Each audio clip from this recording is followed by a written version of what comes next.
الحكايات فاتت الحكايات، وكاين ايام بعيدة تقرب لينا اكثر من البارح. كاين اسماء رجال فاتت الرجال، وهذه هي القصة بالذات.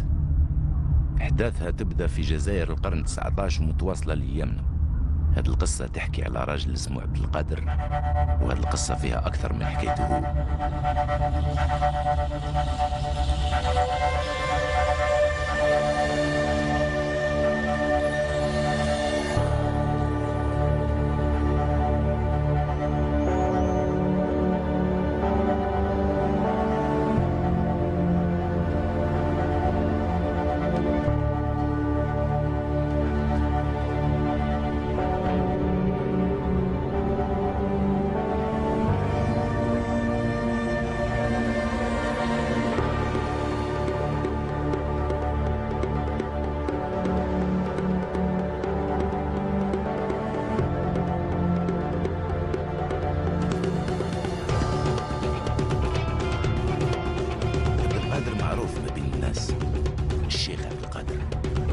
الأمير عبد القادر معروف ومشهور، بس شكون يعرفه بالضبط؟ الأمير عبد القادر هو مؤسس من مؤسسين الدولة الجزائرية، كان في المقاومة الشعبية قبل ما يبدأ النضال السياسي وقبل ما تبدأ الثورة الجزائرية. الأمير عبد القادر هو مؤسس الدولة الجزائرية كنت راجل شجاع وراجل بطل، وكان هو اللي يعطانا هذه الحريه التامه لنا فيها. الأمير عبد القادر حنا التاريخ تاع لي زوني 90 لي زوني 80 لي زوني 50 ما على بالناش، الثوره ما نعرفوهاش، نعرفوا 1830. كالشخصيات الأجنبية مثل الزعيم الهندي المهاتما غاندي أو الجنوب أفريقي نيلسون مانديلا، وكذلك الثائر الأرجنتيني أرنستو تشي غيفارا. بصح أنا توجور يقول لك بلي حنا بارفي وحنا هكذا وحنا أمير عبد القادر هذا ما كان. كما أغلبية الرجال العظماء، حياته بدات في مكان بسيط ومتواضع، بصح متوفرة فيه المعرفة. À l'Oued el-Hammam, là où il est né, à la Guetna, il n'y avait rien en dehors évidemment des éléments naturels du cours d'eau qui s'appelait l'Oued el-Hammam. En dehors de ce petit village, il n'y avait rien hormis cette oasis d'éducation religieuse et d'initiation spirituelle qui était la Zawiya. On y apprend le Coran, les fondamentaux, donc l'apprentissage du Coran par cœur et des hadiths, mais aussi l'apprentissage du Coran par le cœur, si je puis dire. C'est-à-dire un approfondissement de ce qu'est le véritable savoir, la véritable connaissance, qui, si elle n'imprègne pas l'être, n'est finalement, comme le dit la tradition, qu'un âne chargé de livres.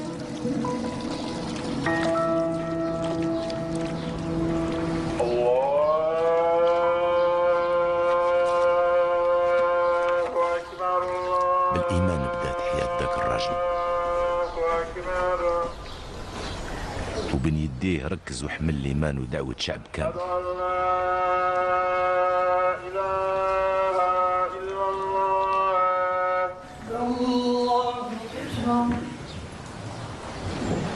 L'émir Abd el-Qadir a des origines de Shurafa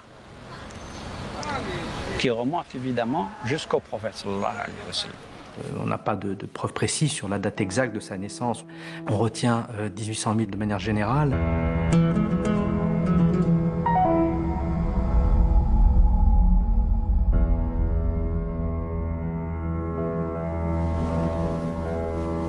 عبد القادر بن محي الدين وزهرة ولد تاريخ كبير. عبد القادر بن محي الدين بن مصطفى بن محمد بن المختار، صفحة أخرى من شجرة نسب جذورها غاطسة في أيام الإسلام الأولى. On peut imaginer qu'Abdelkader a vécu dans le giron des femmes. Le premier maître spirituel était sa mère.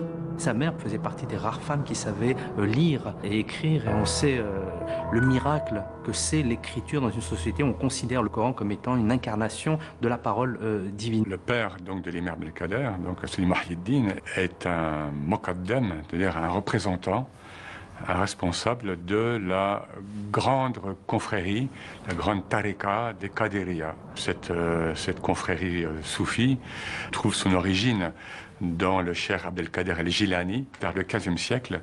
زاوية الفيطنة قلت كانت تمثل مركز القادرية في الجزائر، وكان يأتي إليها طلبة من كل أنحاء القطر الجزائري للتعلم ولدراسة علوم القرآن والفقه والحديث وكذا. الطرق الصوفية كانت في اتصال، كانت عندها صلات روحية، خاصة صلات روحية وصلة تكامل ما بين طريقة قادرية ولا طريقة تيجانية ولا طريقة درقاوية ولا عيساوية ولا طيبية، كل هذه. Donc l'émir en tant que tel est un fils de Zawiya. هذا طعامي فأخذه الله نكال الآخرة والأولى. بسم الله الرحمن الرحيم. سبح اسم ربك الأعلى الذي خلق فسوى.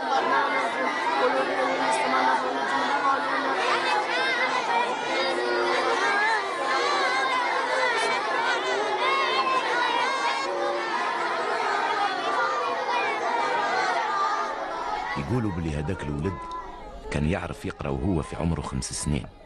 هذاك الولد صبح طالب قبل ما يفوت 12 عام، وكان حافظ القرآن في سن 14 عام.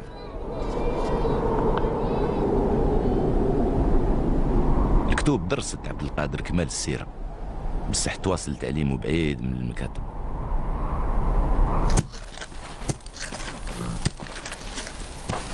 كان مفروض عليه يفهم ويدرس وطان واسع بعاداته وتعرف عليهم بفضل الفرس.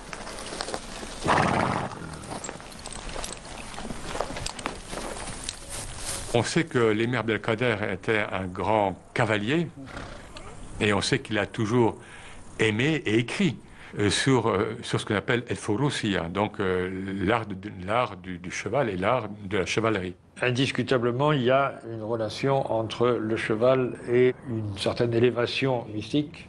C'est sur son dos que le prophète est allé voir la voûte céleste. C'est pas un animal banal. الخيل فيهم الخير ومكتوب في نواصيهم الخير، والرسول صلى الله عليه وسلم يقول علموا اولادكم السباحه والرمايه وركوب الخيل، حديث الرسول، وعاود ربي يذكرهم في القران واعدوا لهم ما استطعتم من قوه ومن رباط الخيل ترهبون به عدو الله وعدوكم. للمنطقه هذه يقولها اهل غريس، هذو اهل غريس هما اللي بروا بالامير عبد القادر وعطاوه اولادهم وعطاوه خيلهم، وما زالوا فرسان فيهم الكرام فيهم المحبه فيهم كل شيء، خاطر جايه بعيده، هذه جايه بعيده. وربي في القران قال وجعلناكم شعوبا وقبائل لتعارفوا.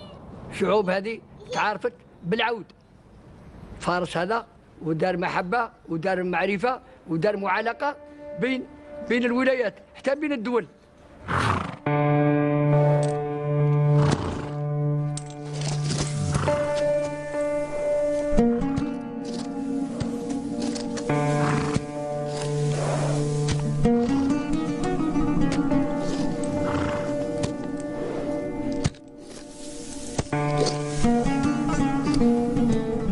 Was also an important school, and as I think his father put it, you know, the hunt teaches you patience, intelligence, and to be contemptuous of danger. To be contemptuous of danger. Very interesting, because of course in our culture all we do is make everybody terrified of everything, so you always have to be fearful.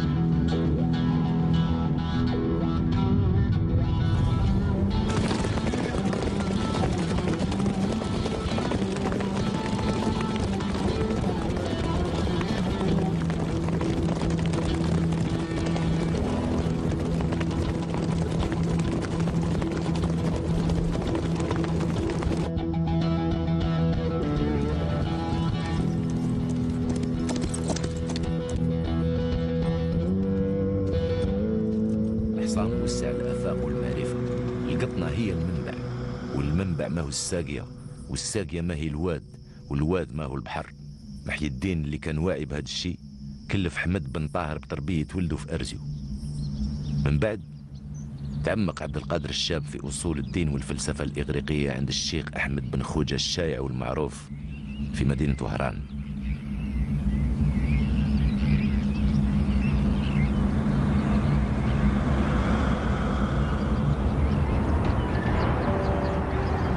His father sends him to Iran, boarding school, hang out with the Turks. See prostitutes walking in the streets and people, taking drugs and gambling and, sinning and all this and seeing that what the world is all about. As someone who'd grown up in a small town, in a very devout environment, the trappings of a larger city civilization will have shocked him. There's certainly the impression that he didn't relish his time in Wahran and that he didn't hold the Ottomans in any higher regard than his father did. His father, Muhyiddin, was clearly opposed to the Ottomans. It seems evident that the Ottomans suspected him of plotting. Muhyiddin, sur le conseil de ses amis, il a été conseillé de s'éloigner un petit peu de la région. Alors il a pensé au pèlerinage. He had a father who sensed that he had this son who was special and favored him particularly by taking him out of sequence and going on a Hajj with him rather than his oldest son. Donc, il y a un départ qu'on peut fixer à 1825. Abdelkader étant né en 1808, vous savez qu'il a 17-18 ans, il rentre là dans sa vie de jeune adulte et il va avoir sa première responsabilité de taille.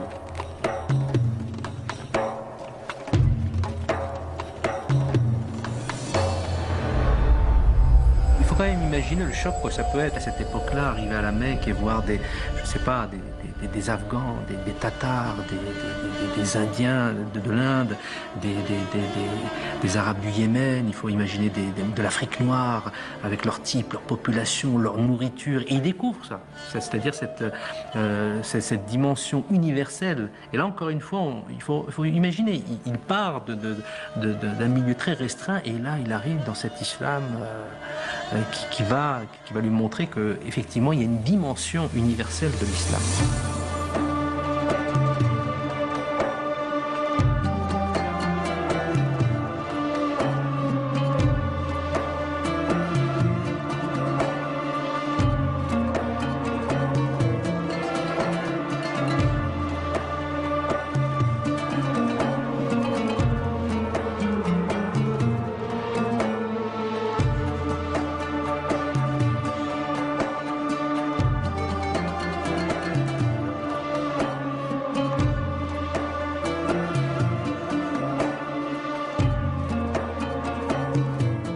Pèlerinage à la Mecque, à cette époque-là, c'est aussi un voyage sans retour possible et peut-être même intimement espéré.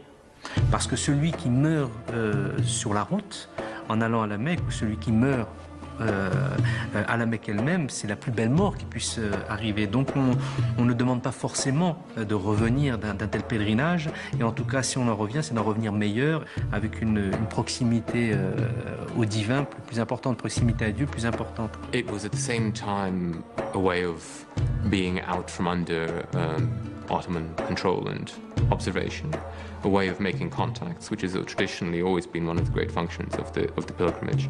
People meet from all over the world and be conversing, exchanging stories, exchanging ideas, and sometimes perhaps forming alliances of one sort or another. وفي حجه الأول كذلك في مصر استوقفه شيء وهو إصلاحات محمد علي باشا.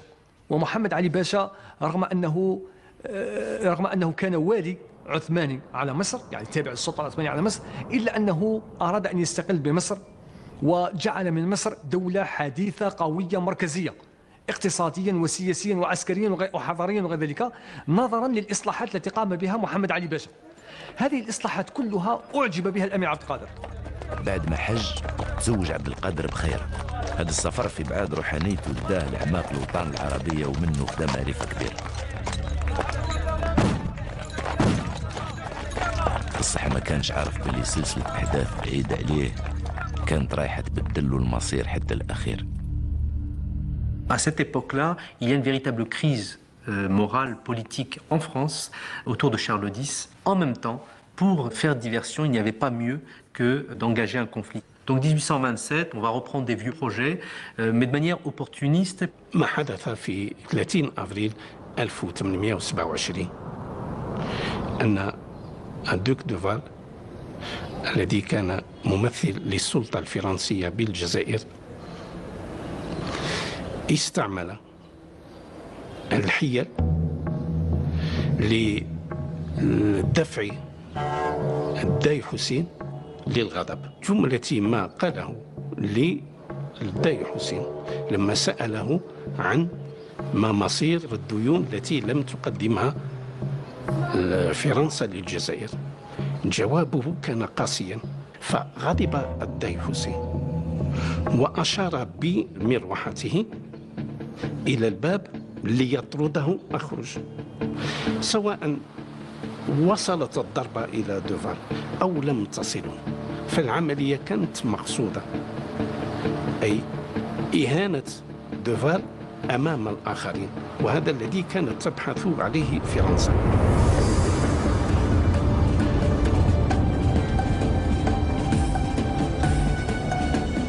Donc 1830, les troupes françaises débarquent dans la baie d'Alger à Sidi Fradj, Sidi Ferruch, du nom d'un saint, et puis la prise d'Alger après négociation avec le Dey Hussein le 5 juillet 1830.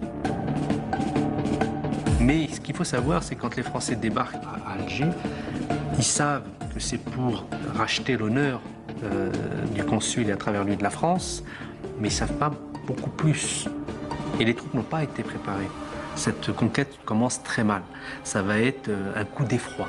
Donc on va voir des exactions, des viols, des vols, profanation de tombes, transformation de mosquées en écuries, enfin bref, des choses qui vont choquer les populations. Et là on comprend qu'on a affaire à un nouvel envahisseur.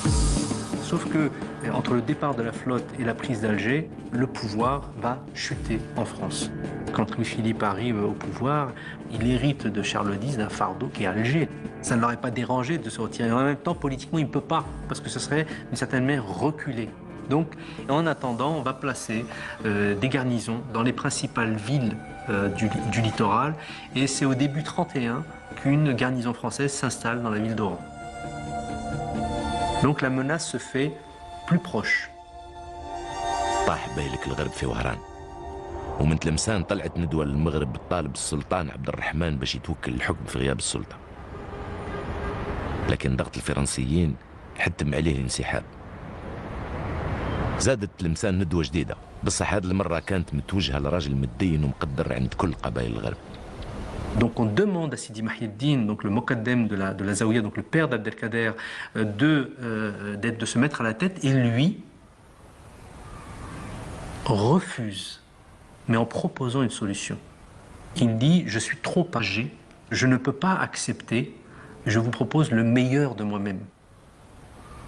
Bien qu'il n'ait jamais eu d'ambition politique, l'émir Abdelkader présentait un certain profil qui pouvait le propulser à la tête du pays.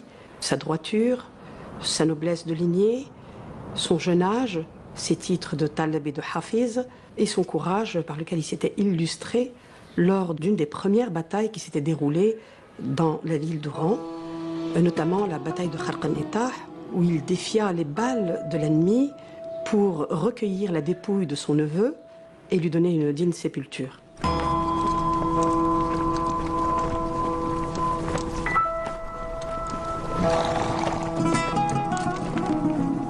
27 نوفمبر 1832 يوم المبايعة.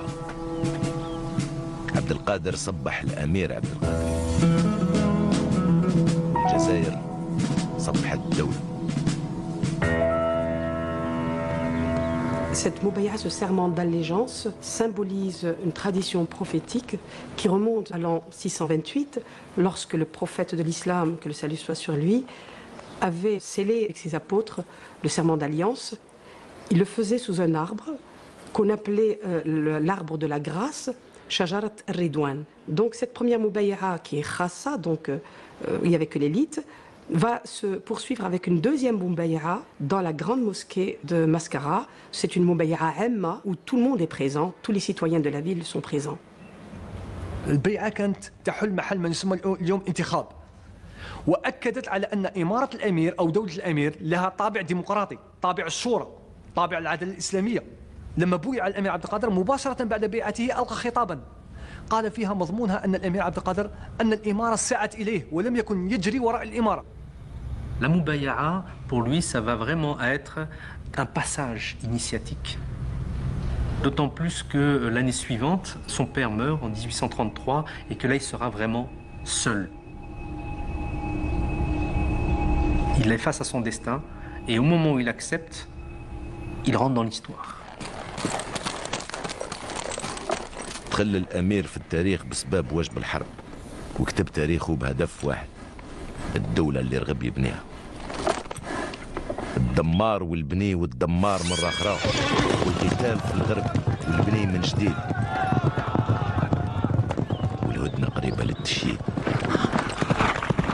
ما الذي أدى بالاعتراف الأول وإمضاء معاهدة ديميشال في 34 هي عملية أن ديميشال كان صحيحا يوجد بوهران لكن لا يملك أي شيء خارج وهران.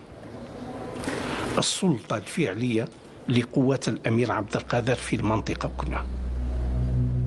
ورقة مقسومة على زوج لغات، نصها بالفرنسية والنص الثاني بالعربية، زوج توقيعات وبعدهم الهدنة. هذا الخطاب يرسم إقليم بقبايله تحت سلطة الأمير. بصح قداش تدوم الهدنة؟ ولا واحد من الطرفين كان يظن أن هذه المعاهدة هي توقف الحرب النهائي. لماذا قبل هذه المعاهدة؟ أولا لأن السلطة الفرنسية اعترفت بالأمير، وأن الأمير كان الممثل الشرعي والوحيد لأغلب إن لم أقل لكل الجزائريين. إذا وذلك الأمير اغتنم هذه الفرصة فترة الهدنة هذه أو هذه الفترة القصيرة لكي يجعل تنظيم دولة. يعني أنشأ دولة بمعنى الكلمة. يعني معسكر كانت عاصمة لها مؤسساتها. أنا بخصوص المباني الحكومية للأمير عبد القادر من بينها يعني مقر القيادة ما زال قائم إلى حد الآن، وأيضا محكمة الأمير عبد القادر.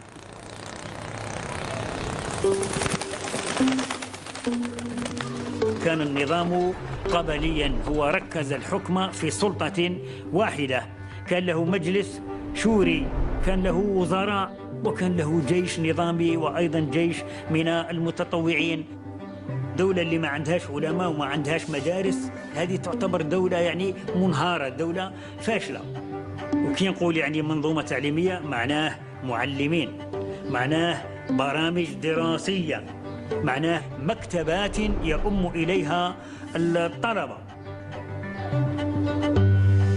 التنظيم الصحي أيضا أنشأ مستشفيات في المجال الخارجي، يعني أقام علاقات دبلوماسية وتجارية مع الولايات المتحدة الأمريكية ومع أيضا إنجلترا. كان له أيضا عملة نقدية، والعملة النقدية تدل على استقلال الدولة، فالأمير لم تظهر صورته في هذه العملة. باش تتطور هذه الدولة كانت الضرائب لازمة، والضرائب مذكورة في الدين: الزكاة، العاشور، والمؤونة، ضريبة الحرب. بسببها تلقى الأمير مقاومة جديدة وفي قلب صفوفه هذه المرة. المؤونة كانت مرفوضة في أيام الهدنة، والمعارضة للضرائب صبحت نضال سياسي. Donc il va connaître ses premiers combats, ses premières querelles, ses premières insultes, aussi ses premiers ennemis de l'intérieur. Bon, des plus connus, Mustafa Ben Ismail. المخزن سبب مشاكل للأمير ومصطفى بن اسماعيل بعد، بصح قبلهم الدوير والزمالة. تفاوضت هذه القبائل مع الجنرال تريزال اللي ألغى اتفاقية ديميشال. المخزن هم مجموعة من القبائل التي كانت مكلفة بجمع الضرائب من القبائل لصالح سلطة البيلك. في 35 نجد أن المخزن يوقع معاهدة ليصبح تحت خدمة الفرنسيين. 10 أيام بين توقيع المعاهدة تقع معركة المرطع بين تريزال والأمير عبد القادر.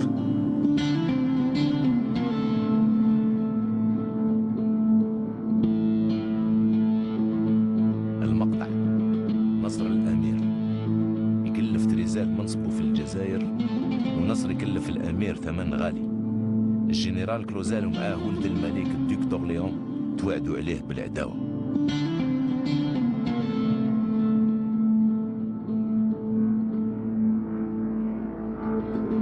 كلوزال أول شيء بمصاحبة الدوك دورليون سيحاول وسيتوجه إلى معسكر لتتبع أو ليمحي العار تاع المرطع، لأنه معركة المرطع بكل المقاييس كانت ضربة قوية للجيش الفرنسي في الجزائر. في عام 1835 يعني غزت فرنسا معسكر يعني واستولت عليها لمدة 3 أيام، فقضوا عليها وشردوا أهلها، هدمت هذه المدينة. طاحت معسكر وكبرت أهمية رهان تلمسان، رهان استراتيجي. لكن مدينة تلمسان هي كانت خط وسيل وهمزة وصل الإمداد تجي من غزوات الجيش الفرنسي بتروح العسكر ولا بالآخر. كان حب يقطع من الناحية العسكرية هذه الإمدادات للجيش الفرنسي. رهان شخصي ثاني. تلمسان مراية، كل واحد يشوف وجهه فيها، وحتى الأمير كان يعز هذه المدينة. الكراغلة نصهم ترك ونصهم جزائريين راغبينها تكون عثمانية. مصطفى بن اسماعيل تفاهم مع الكراغلة وانضم لهم في ساحة المشور، صابر على الساعة اللي يحيي فيها سيادته. حاصرهم الأمير عبد القادر مدة، وفي تلك الفترة كتب القراغلة وعلى رأسهم بن اسماعيل إلى كلوزال وطلبوا منه المجيء إلى تلمسان.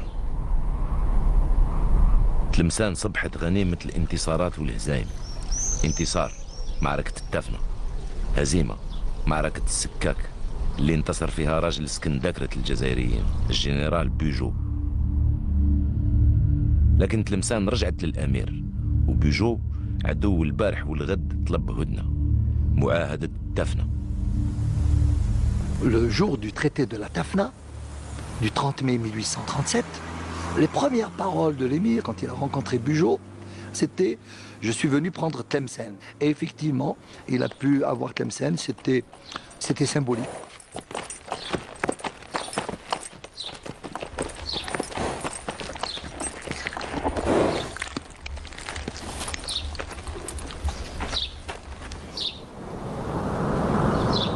Giraud, à l'Assemblée nationale, disait que l'Algérie n'était pas un État. Et Farhat Abbas a répondu, l'État algérien a été consacré le jour de la Tafna. Le 30 mai 1837, nous pouvons dire que l'Algérie avait un État.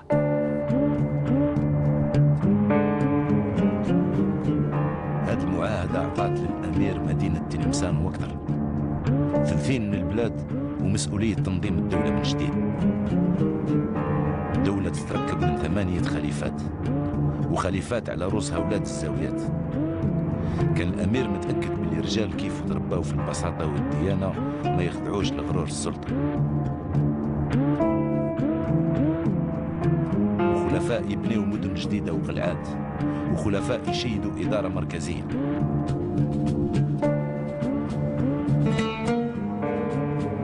بلاد تعيش ميلاد جديد بصناعة طالعة، وما تنساش بلي الحرب راجعة بلا شك.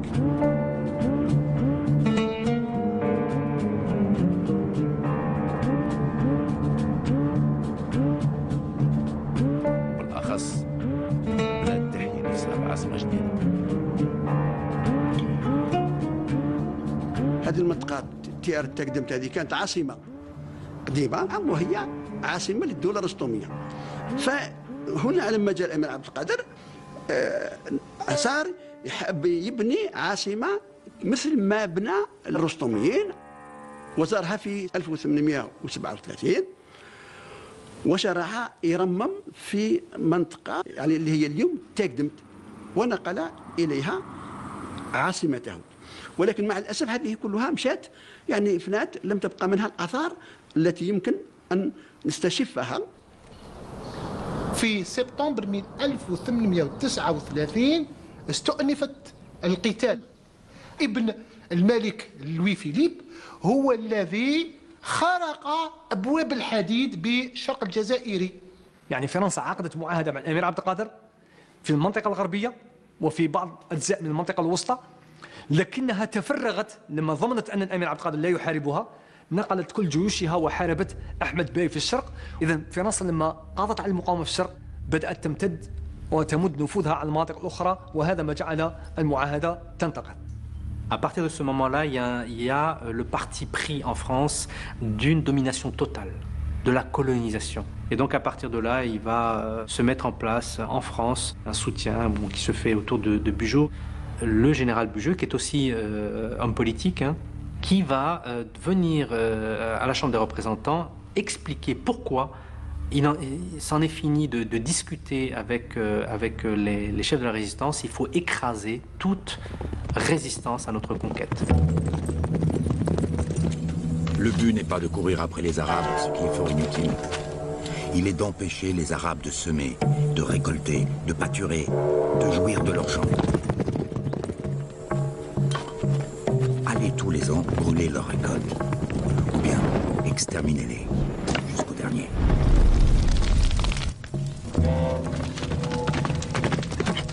Il s'agit là maintenant de couper l'herbe sous le pied d'Abdelkader, et comme on n'arrive pas à le prendre, eh ben on va tout saccager autour de lui.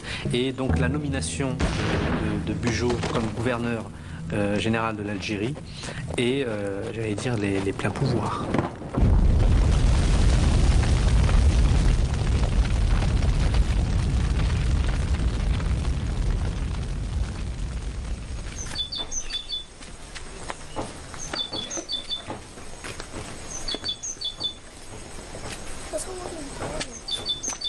تحريق الأرض ما يكفيش، دولة الأمير هي اللي لازم تنحرق.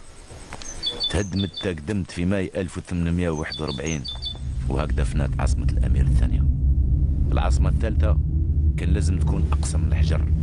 واش اللي أقسى من الفكرة؟